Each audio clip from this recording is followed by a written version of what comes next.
Hey everybody, it's LavenderTowne, and I hope you're somewhere cozy and safe because today I'm doing another Creepypasta reading, this time to Maisy Went Missing Last Year. I hope you enjoy.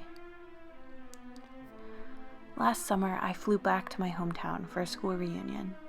It had been almost 3 years since I had graduated from school, and aside from close friends, I had heard nothing from the rest of my class fellows. The reunion took place at the school itself, lasting till midnight. I arrived home early that day, giving me time to catch up with my family before I headed down. At the reunion, almost everybody had turned up. There was food, drink, and plenty of time to get up to date with what had been going on in everybody's life. Boys I hadn't seen in ages gave me aggressive hugs and said things like, "Long time no see." Girls I hadn't seen in ages fussed over me in a motherly way, saying things like, "Oh my goodness, you're so grown up." Then everybody went round talking to nearly everybody else, asking and answering all manner of questions. For the first 2 hours or so, some of our former teachers who still taught at the school were there, which was nice. They left before sundown. As the night drew to a close and most people began to head home, I and a few others hung outside the school hall. I leaned against a railing and sipped lemonade while listening to the conversation. One of the girls asked about a certain boy who hadn't turned up. "He said he couldn't be bothered," explained another. "He says he's going on holiday with his uni friends or something." "Typical," someone commented, and they all began to reminisce about how antisocial that particular classmate of ours had been. As they talked, my mind drifted off elsewhere. I tried to think of who else hadn't turned up. Among a few other absentees, one person stood out, Maisy, a tall, quiet girl who had been in many of my classes. "Hey, did any of you see Maisy Heathen?" I posed the question out of the blue. The others quieted down, registered the name, thought about it, and shook their heads. "Nah," said one boy. "But let's be honest, she probably was the least likely to turn up. I mean, she hardly turned up at school some weeks." "Yeah," said one girl sarcastically. "Said the guy who skipped school to play video games. At least she still got respectable grades." "Whoa, no need to get personal," the boy grinned. "Her attendance didn't really make a difference anyway. She was naturally smart." "Unlike you, right?" the girl teased him. The others continued bantering while I thought about Maisy. It struck me that she hadn't entered my thoughts for so long. 3 years at university, many miles away, with another set of friends in another town, had taken its toll. I felt like all the excitement of student life had made me move on from this small world which was my old school, and in moving on, I'd forgotten so much. "Didn't she go to Oxford or something?" I heard someone ask. I tuned back into the conversation as they were talking about Maisy. "Wouldn't be surprised. Pretty sure she applied there. Yeah, and she got in. I remember seeing Mr. Thompson congratulating her on it." "She was odd," remarked a boy named Joe. "Nice, but sort of in her own world, you get me?" I nodded. I knew what Joe meant. "So, anybody know what she's up to now? Anybody in touch?" asked Joe. We all shrugged. "Maisy went missing last year," said a low voice from a few yards away. We looked to see a man's outline standing in the darkness. He stepped into the light. It was a former classmate, David, who had been eavesdropping from the shadows. "Huh?" I looked at him stupidly, feeling suddenly cold. "She went missing last year," he repeated. "They still haven't found her." We all exchanged uncomfortable glances. "Oh, come off it, David," I heard a girl say. "Stop trying to frighten us." David came and leaned against the railing beside me. "I'm not really trying to be funny," he said. "You know I'm not known for my sense of humor." It was true. David, a lanky fellow with glasses, had always been rather dry. Honestly, that's what I heard at least. My parents told me about it around when it happened last autumn. People were talking about it in church. Her family was stressed. Everyone was trying to console them. Nobody said anything for a while. The party became noticeably quiet, and people were leaving by the minute. "That's weird," a girl said. "Do you know what happened? How did it happen? Where?" I don't know the little details, but I do know that she had gone on a trip alone. Apparently she wanted to get away from everything for a while. So she had booked some cottage in the middle of nowhere in Scotland, gone to live there by herself, and after a few days, she vanished. "That's terrible," someone remarked. I don't remember who. I was too caught up in my own thoughts. Vanished? I wondered. What on earth could have happened? Shortly, the gathering dispersed, and we all went home. Joe offered me a lift, which I accepted. We hardly spoke, and when he dropped me off, we exchanged short, sincere goodbyes. Something was seriously wrong. Maisy had disappeared and not been found. That in itself was an inherently frightening thing. but I had a nagging feeling like there was something greater behind her disappearance, something that had been building up for years. I felt like I knew something about what might have happened, but for some strange reason, I couldn't quite put my finger on what it was. I lay awake that night, trying to think back into the past. Slowly it all came back to me, and when it did, I shivered. Maisy had joined my secondary school in year 13, the final school year. From her first day onwards, she kept to herself. She was a tall, delicately made girl with refined features. Her prominent gray eyes, dainty nose, and flaxen hair neatly bound in a single braid. Most agreed that she was pretty. She usually sat alone in class and spent more time gazing out the window than paying attention to the teacher. In spite of this, she got high marks in most exams. Although she hardly took part in athletics, when she did turn up, she could outrun most of the boys. Over her time, her reclusiveness earned her dislike from some of the members of our class. Her high achievement only made them resent her more. I, on the other hand, felt bad whenever I saw her, and more than a little curious to know what was going on with her. She never seemed quite there. It was as if she was constantly engrossed in another faraway dimension.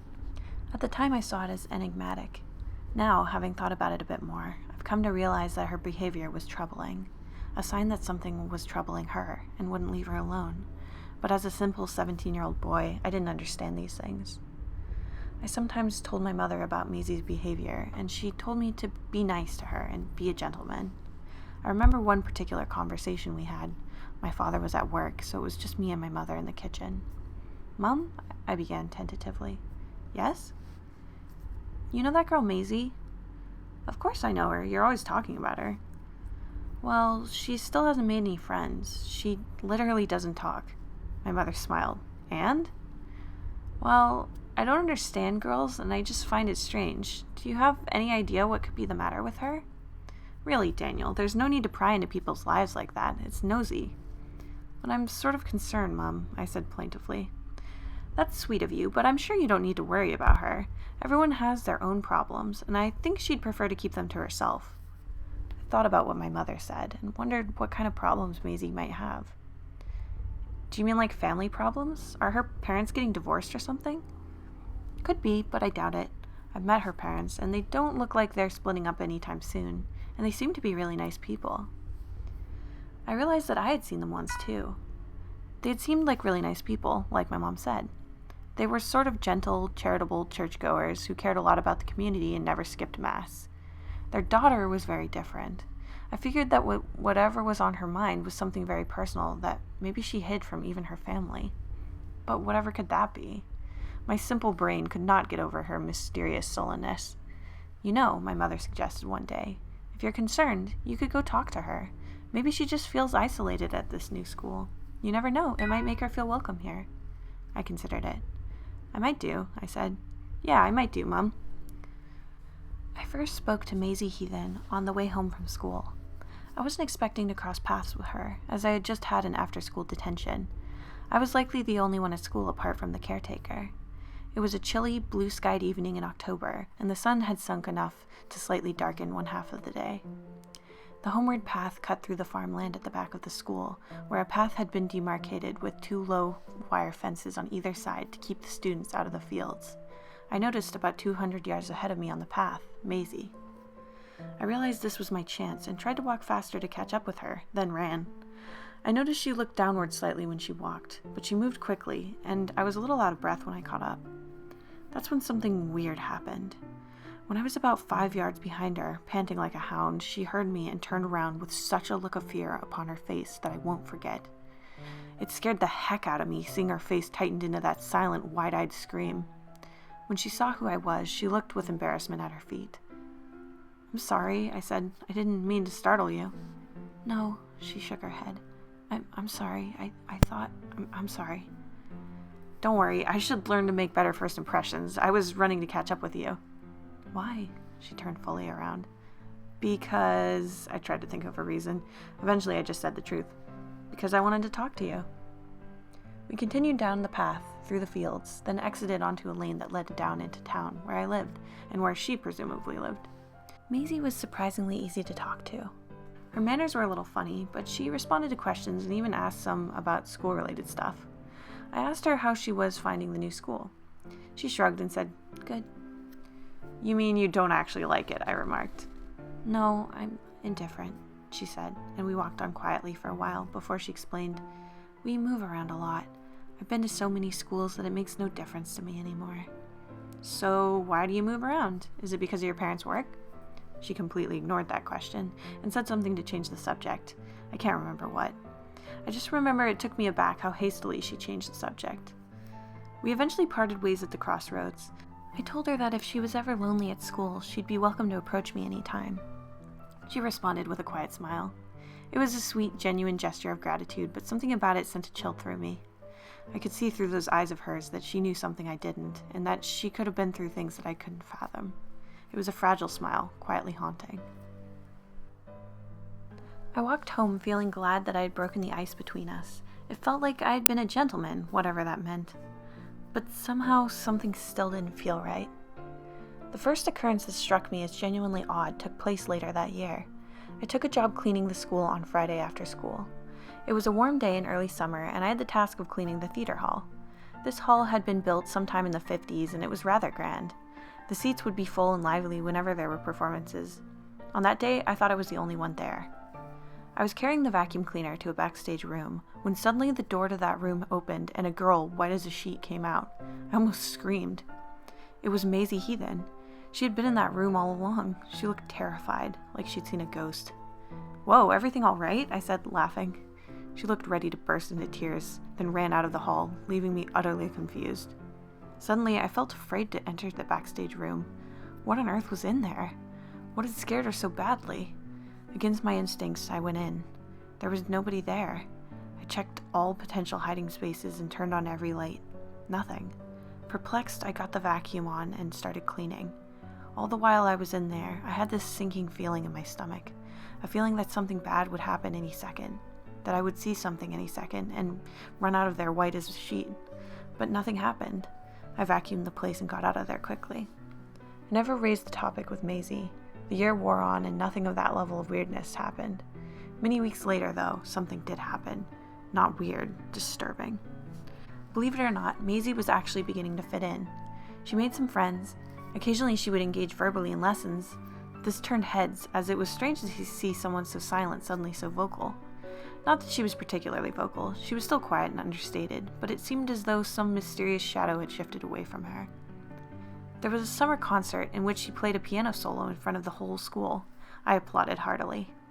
I gradually came to the conclusion that she simply had some form of anxiety earlier. Then, on the last day of terms, school finished early. It was a sunny day, and I had been planning on going to the cinema with some friends. It turned out that they were all going to a nearby nightclub that evening. I, who hated alcohol and everything to do with it, had no intention of joining them, so I settled on having a quiet evening at home. But as I set off along the homeward path through the fields, I noticed Maisy ahead of me, just as it had been the first time we had spoken. But it was high summer now, not autumn, and the day was cloudless, and she was at ease. "Maisy," I called as I caught up. "Do you have a moment?" She turned and nodded. We had not spoken in a while. As we walked, the sound of crickets in the grass filled the air. "So," I said after much anticipation, "do you like films?" "What?" "Do you like films?" "I don't mind them." "Would you like to see one tonight at the cinema?" She seemed to be considering my offer because she smiled quietly to herself. Then she said yes. I expressed my gladness and, when she asked why I was asking her, told her about my friends ditching me for a nightclub. That seemed to amuse her. Then I told her which films were on.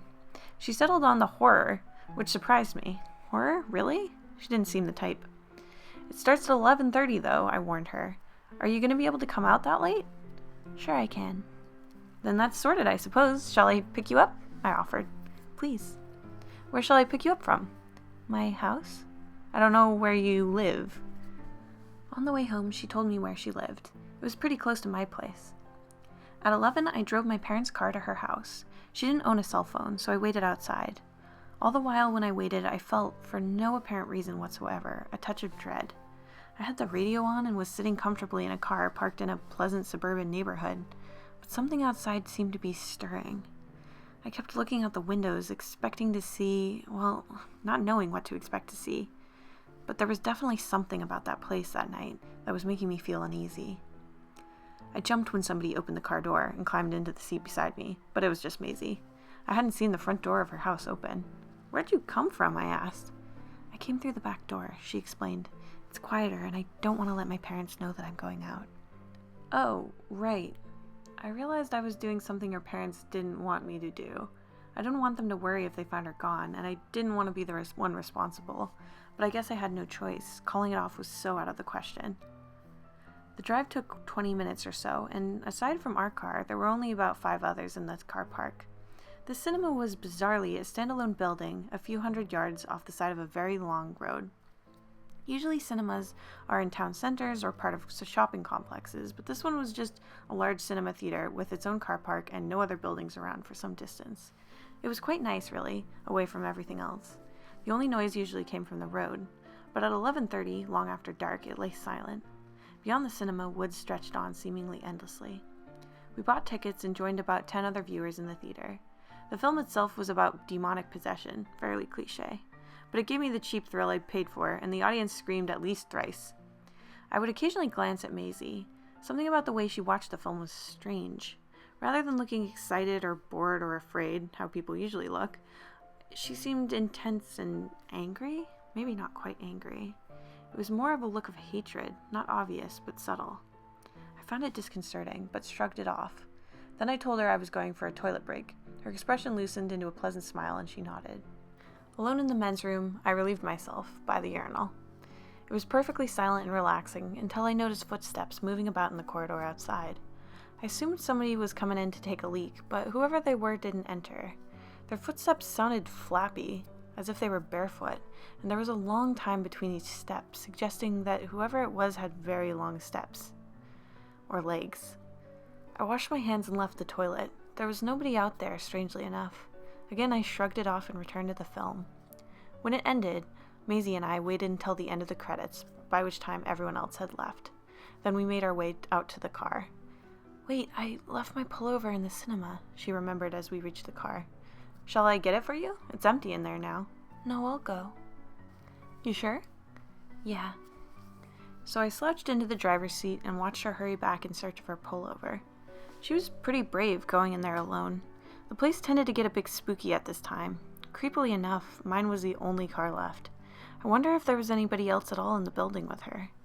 Anyway, I flicked on the radio and waited. She was taking a while. I began to get nervous and turned to open the door. Then I froze. I saw something alarming. In the woods behind the cinema, there was a man standing, facing me. He was far away, but I saw clearly that there was something wrong with him. First of all, he was stark naked. His pale body, wirily lean, was on full display. This began to sound alarm bells. The only rational explanation for his state of undress was that he might be an escaped mental patient, or perhaps some kind of pervert. He could be dangerous, I realized. I got out of the car, and the man disappeared into the trees at once. I was getting increasingly uneasy. I decided to go find Maisy. A lone 18-year-old girl in an empty building at night just seemed like something bad waiting to happen. But to my relief, she came out right then, wearing the pullover. We got into the car and shut the doors. I switched the radio on, and when the silence between us lasted too long, asked her what kind of music she liked. "I don't listen to music," she says. I half expected that answer, and shook my head with a laugh. "But you play it quite well." She shook her head. I switched the radio off, remembering the man that I had seen. I reckoned this would be a more interesting topic. I told her what I had seen and began to regret it. She became suddenly on edge, asking me where I had seen him. I pointed at the trees. He was no longer there. "I need to get home now," she looked me squarely in the face. "Please." "Okay," I asked no questions. I started up the car and we drove out of there in haste. We didn't talk until we had left the cinema far behind. I stole glances and saw that she was biting her nails. Something was bothering her. Something about the man's description? I had no idea. I just kept driving. Several minutes later, I stopped midway along a crunchy lane and got out. "What are you doing?" she asked. "Just need some fresh air." "Here?" She looked around cautiously, but we were alone. "It's nice here," I explained. "Really, you should come out with me. I cycle along here with friends sometimes." Doubtfully, she joined me. We leaned against the car while looking at the fields, which lay as far as the eye could see on one side of the road. On the other side were thick woods. On that quiet, warm night, it was nice to stand out and simply gaze at the fields. In spite of her earlier unease, Maisy seemed to feel more and more comfortable where we were. Perhaps it was the pleasant view before us, or the fresh air, or perhaps it was the excitement of being out at night. Whatever it was, something made her forget whatever had frightened her. I told her about how I had once been in roughly the same spot with some friends at sunrise, and how beautiful it had been. We laughed a little about the antics of our French teacher, and even discussed poetry we were studying. Occasionally we would say nothing, and simply take in the night air. During one such silence, I felt a sudden, inexplicable pang of dread. Not sure why, but I turned to look back at the road. What I saw flooded me first with confusion, then utter disbelief, then relentless creeping fear. The naked man from the cinema. He was there, standing less than 100 yards away. How? How was he there already? More chilling was the question of why. What did he want? When I had first seen him, I hadn't thought much of him besides that he might be a potentially dangerous pervert. But when he stood in the moonlight, other odd details became clear. He appeared to be very tall, somewhere between 6 and 7 feet. His body was lean to the point of starvation, but his thighs and shoulders carried disproportionate muscular bulk. There was something disturbing about his face. It looked deformed and blotched, like a plastic clown mask melted to disfigurement. Perhaps it was a mask, I couldn't tell. I think we should get in the car, I said. Huh? Why? She turned to me, and she must have seen him too, for she stiffened. Hey, come on, get in the car, quick. I began to breathe heavily. She didn't seem to hear. She looked as though she was in another dimension. I opened the door and tried to usher her inside, but she was alarmingly firm. The stalker stood still. The more I watched him, the less I thought of him as a person, and more I thought of him as something else. There was something disturbing and inhuman about his face. His presence stank of raw, otherworldly menace. He moved. He began to sprint towards us. Maisy took off. I knew she was fast, but I had never seen her run like she ran then. It was as though she had been maddened by pure terror and lost control. Shoot! I cried, fumbling with the car door. My hands were sweaty and felt weak, as if enfeebled by fear of the stalker. Looking back, I was shocked by waves of cold panic. He was quick, demonically quick. There was no way she could escape him on foot, let alone I. I overtook her in the car and called repeatedly from the window. Hearing me eventually, she got in. I then put my foot on the gas and drove like there was no tomorrow. I expected to see the stalker in my rear-view mirror, but instead I saw nothing. Empty road. It was as though he'd never been there in the first place. I didn't dare say a thing throughout the whole drive home. My thoughts ran wild and my arms shook on the wheel. We reached our hometown in silence, and it wasn't until I stopped outside her house that she spoke. No, she whispered. Take me to your house. I don't want to go home. Sure. I was baffled, but I didn't want to fluster her by asking why. Not a problem. So we drove a few more streets to my house, entered through a back door, climbed to the stairs to my room, and closed the door firmly. I drew the curtains and turned on a reading lamp. Feel free to take the bed. Don't worry, I'll sleep on the armchair. I smiled and felt so stupidly false for acting as though nothing had happened. She got under the covers without a word and hid her face in her hair. I settled down, still shaking, on my chair. Don't leave, she said. It was more of a plea, and it made something within me go soft. Trust me, I won't, I said. That's the last thing she said before somehow falling asleep. After the incident at the cinema, Maisy more or less stopped talking to me. I didn't hold it against her. I just assumed she needed more time. But weeks passed and she kept silent. During the last week of school, I passed her in a corridor and we made eye contact. She forced a short-lived smile. Daniel, she spoke at last. She sighed and hurried away without finishing what she wanted to say. We finished school without ever speaking again. On the last day, I slipped my number into her locker just in case she ever wanted to get in touch. She never did. You'd think someone would remember things like that, but no. It was almost as if my brain was deliberately trying to erase the memories. After what David said at the reunion, things came flooding back, though. I revisited the archives of my memory and was frightened by what I found. I spent the following days strolling around town, thinking nonstop about the whole affair, trying to understand. About a week later, I was going for a run in my hometown and crossed paths with someone I hadn't seen in years, Maisy's father. He had thinned and lost hair, but I knew it was him at once. He didn't notice me until I said hello, and seemed to only vaguely remember me, which was upsetting. We stood talking about what I'd been up to, university and stuff. Then there was a silence, and I dared mention the topic of his daughter's disappearance. Look, Mr. Heathen, I heard very recently about Maisy. I'm devastated. He looked up at me through his old-fashioned glasses with a tragic, defeated look in his eyes. "Young man," he said softly, "this world has things in store for some people that seem so unjust, so cruel, that they test our faith in the Almighty. But we must keep faith. It's all I have now, that and Mrs. Heathen." I waited for him to carry on. Instead, he tenderly took one of my hands in his. It chilled me how old he seemed for his age. "What's troubling you, boy?" he asked. "You seem to have something on your mind." "I do," I admitted. "If you wish, you may tell me. Let us go to the house of God."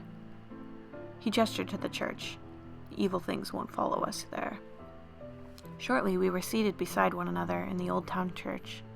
It was always open and always empty, apart from Sundays when a few regulars would attend. I wanted to tell him everything. The night that we had gone out to the cinema, the man that I saw, the way that we were followed. But I looked at him there on the church pew, looking so sad, so small, and I couldn't. Instead, I just talked about the time I spent with her, the worries that I had about her, so off in her own world, but how she eventually opened up and really genuinely enjoyed her time at the school. He cried a little. I teared up a little too. Eventually he took a picture of her out of his breast pocket.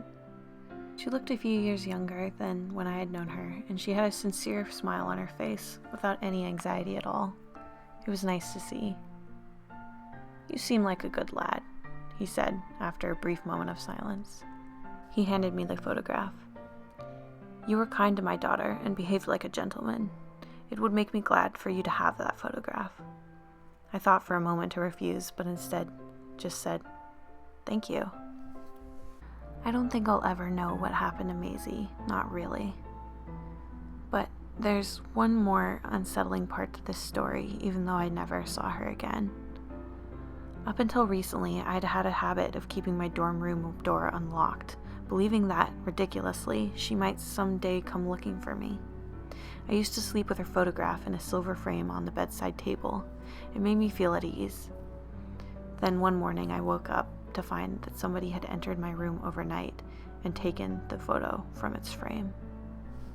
I hope you guys enjoyed this creepypasta, as well as the illustration. If you would like to have me read a creepypasta in particular, please let me know down in the comments. I always look there first when I'm going to make another creepypasta video. Thank you for staying till the end. Stay safe out there, guys. Thank you to all of my patrons, new and old, including Scott Peterson, Christy Stewart, Paynamel, The Artsy Moose, Elizabeth Alvin, Kampompon, Okamore, Matthew Kunke, Blep, Sergeant Pendulum, Shiori, Lena Christine, DeSweet 12, Ikiwas, Taka, Isabella Spooky, Lachlan MD, Mystic, Enzo Jobert, Your Boy ST, JJ Jade, Liblubla, and Addy Visual.